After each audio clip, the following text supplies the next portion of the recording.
Hi there, welcome back. Today I'm going to be digging out this field-grown Trident maple.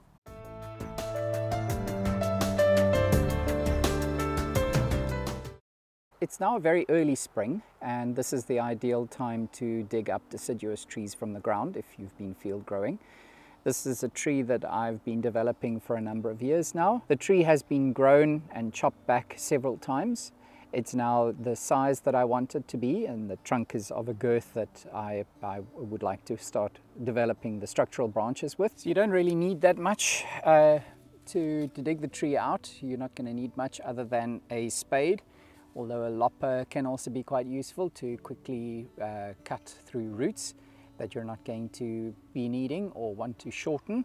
But we're going to start by just clearing a space around the tree, removing the irrigation and drippers or sprays from the area so that I don't damage it with a spade. And then I'm going to be digging a trench around the tree, which will be the sort of extent of where I would want the root ball to be.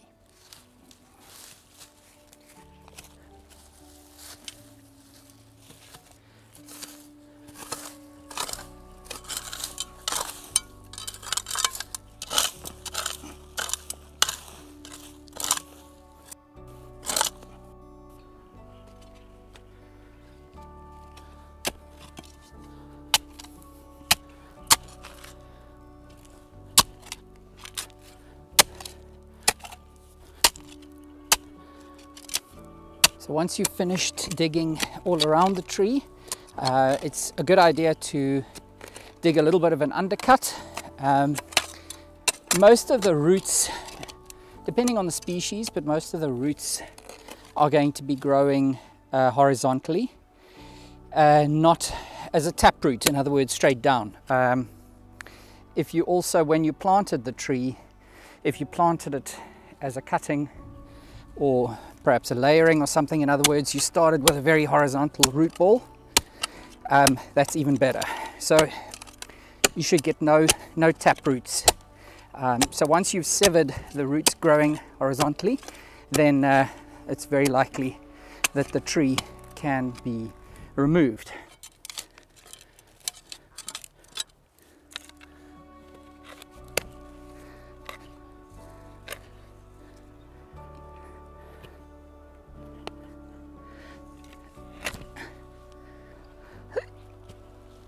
I managed to get the tree out of the ground. This is very clayey soil here with lots and lots of stones, so it makes for very tough digging. It's not so important that, you know, with junipers and other trees or conifers that are very reliant on their root system, or retaining as much of their root system as possible for ensuring a good success when collecting them. And deciduous trees are very different. You don't need to be too fussed about getting fibrous root systems because collected with the tree, because you're probably not going to find any fibrous roots on this tree anyway. There are main roots or quite thick roots, but once this tree, once we process it back at the workshop, we're going to be reducing the roots and cleaning them up, obviously. The point was obviously just to get them out of the ground, or get the tree out of the ground. So that's now done. Next stop will be my house.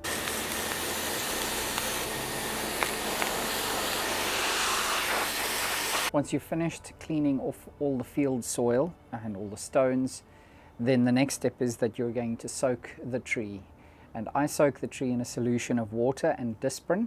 The disperin contains salicylic acid, which is derived from willow trees. I'm sure that you've heard of soaking willow branches in water and then leaving or standing trees in that to help them to recover from post-repotting sort of stress or trauma. So essentially this is doing the same thing, except I don't have to cut down any willow trees or any branches. So I'm going to put a couple of disperin in the container and then mix it with water, and then it'll stand for a couple of days. Probably 2 or 3 days at the most is sufficient. I'm going to be using 3 disperins in this tub. I don't actually know how many liters, and there isn't a dosage or a concentration. It's really just a thumb suck, I would guess, is about the closest I could imagine.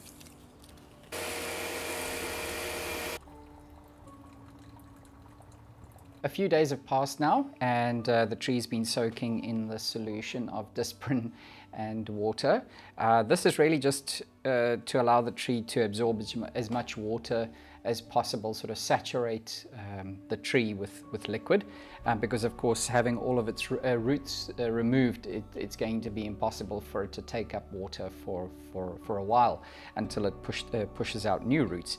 So I think that's a fairly important step. The next step is to reduce the roots neatly, and so I'm going to be using a root cutter to make these cuts. When you dig up trees, whether it's collected trees or field-grown trees that you've dug up out of the ground, it's very important that you make these initial cuts to the roots at this point in time at the correct angle.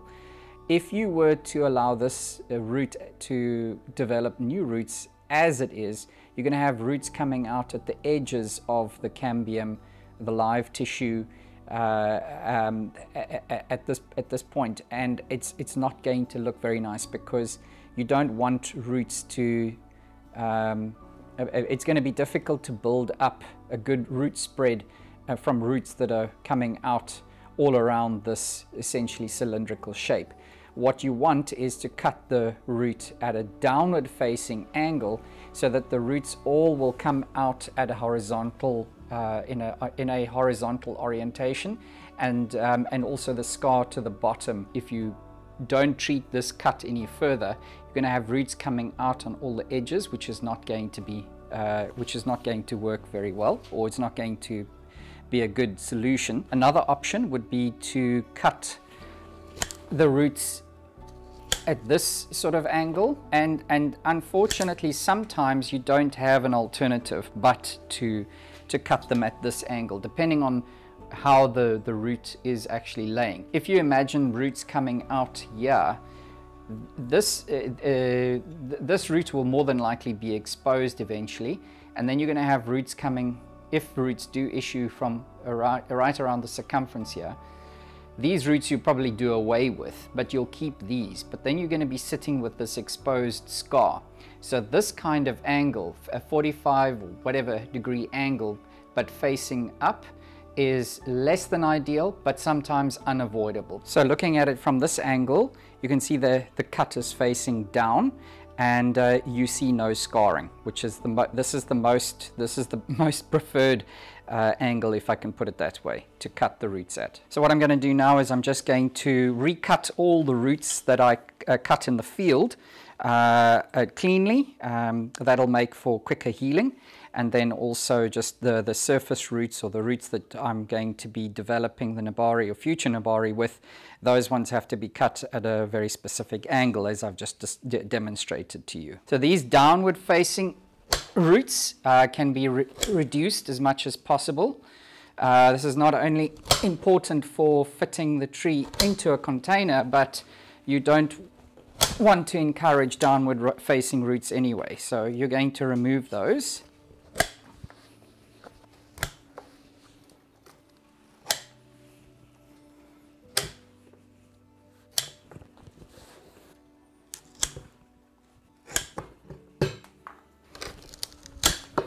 It's very important to do this root work thoroughly now at the beginning of this tree's development as a bonsai, because if you don't treat these roots well and set the tree up for development for the future, it's going to be really difficult to do it later. You're going to be cutting off a lot of the fibrous root system that will now develop. So make any drastic or harsh cuts that you need to make now, and then you won't have to make them later. If you have any particularly thick roots that you need to remove, you can use something like a saber saw. That'll just make your work a little bit easier and a bit faster.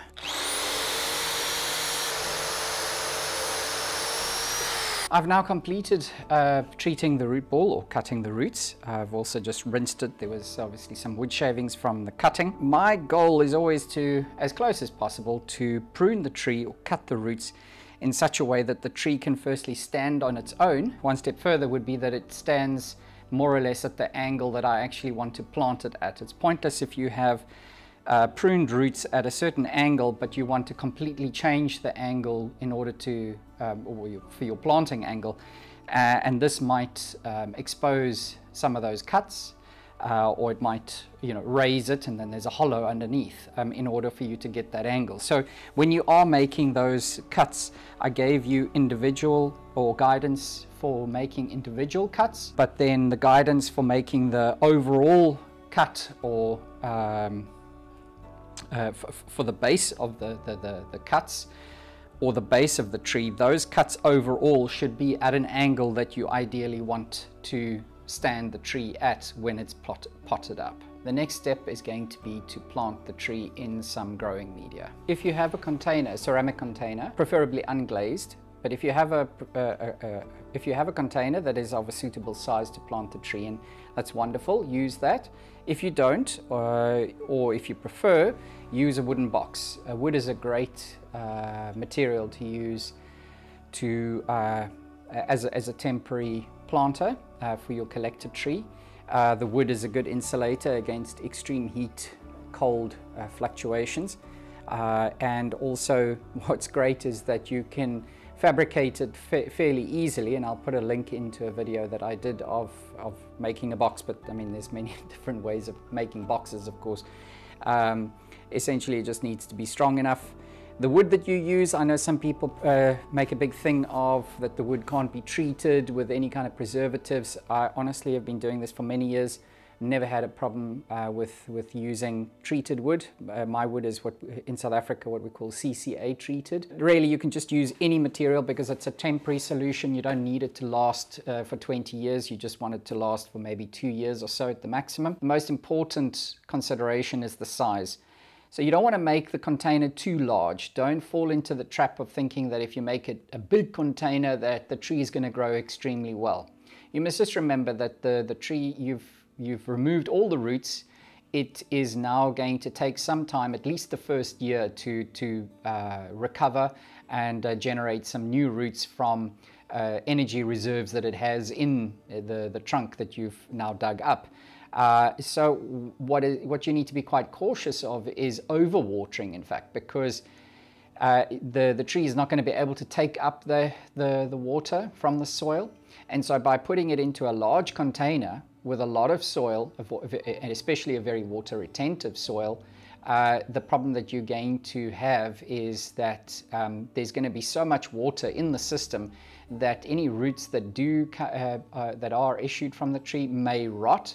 Or otherwise it's going to issue very few roots, and those roots will just become long and sort of run through the container. But if you use a very fast draining growing medium that allows for a lot of oxygen to flow through the media and water to rapidly run through and drain out, then you'll find that you'll actually get a vastly superior root system developing, which is what your focus should be in the first year, 2 years post collecting of the tree.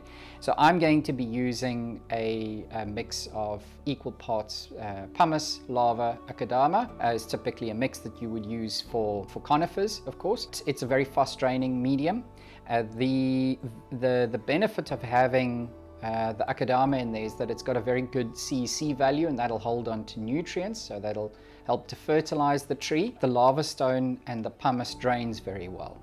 And so you can use other things. If you have leca, L-E-C-A, which is a fired clay granule, completely fired, and particularly the crushed one I prefer. You can also use gravel, or you can use pure pumice. It really just depends on you. Just be aware that if you use a very open structured soil, so let's say a stone, crushed stone, depending on the particle size, you may need to water more than you would your other trees. So just bear that in mind. I have some aluminium wire here, and this is what I'm going to be using just to anchor the tree in place. You can use galvanized wire. It's not ideal because it does tend to, even though it is maybe galvanized, it still tends to rust and degrade inside the container because it's obviously constantly in contact with water. And now I'm going to put a drainage layer in, and in this case I'm going to be using a medium-sized lava stone and medium-sized akadama.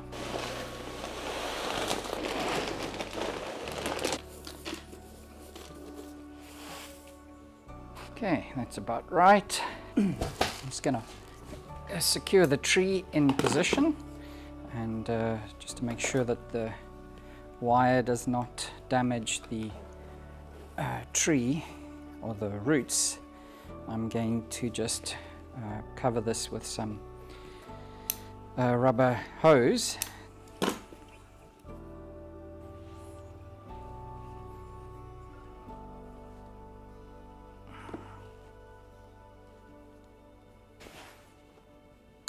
When you're planting your tree, make sure that you get the tree in the center of the container, front, back, left, right. And the reason for this is that you want to give equal opportunity for roots to develop in all of the different angles. So you don't want to have less roots at the back, more roots at the front, or favoring any particular position. So once you've got, and then once you've chosen or determined your planting angle is correct, stand back, check it, adjust, stand back, check, adjust until it's correct. Again, as I say, this is a very important step at this point in time. And once you've done that, then you can go ahead and fill up the rest of use the rest of the growing media that you need to use to fill the cavities.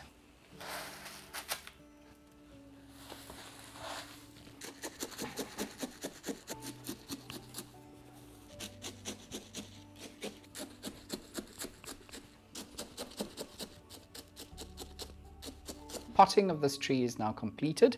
The next step will be to take it outside, give it a thorough watering, and then to place it in a sheltered position. So this means shade or very bright shade, and then out of the wind. That's the most important thing. Wind has the capacity to dry out the tree very quickly, and this is something that you want to avoid. I hope that this helps you with the collecting of your field-grown trees. If you are not already field-growing trees, I would highly encourage you to do that, or strongly encourage you to do that. It's really great, very rewarding. I hope that you've benefited from this video. Please do subscribe, like my channel, and hit the notification bell if you haven't done so already. And then you will be notified when I upload the next video, which is usually every Friday. So thanks very much for watching, and until next time, take care. Goodbye.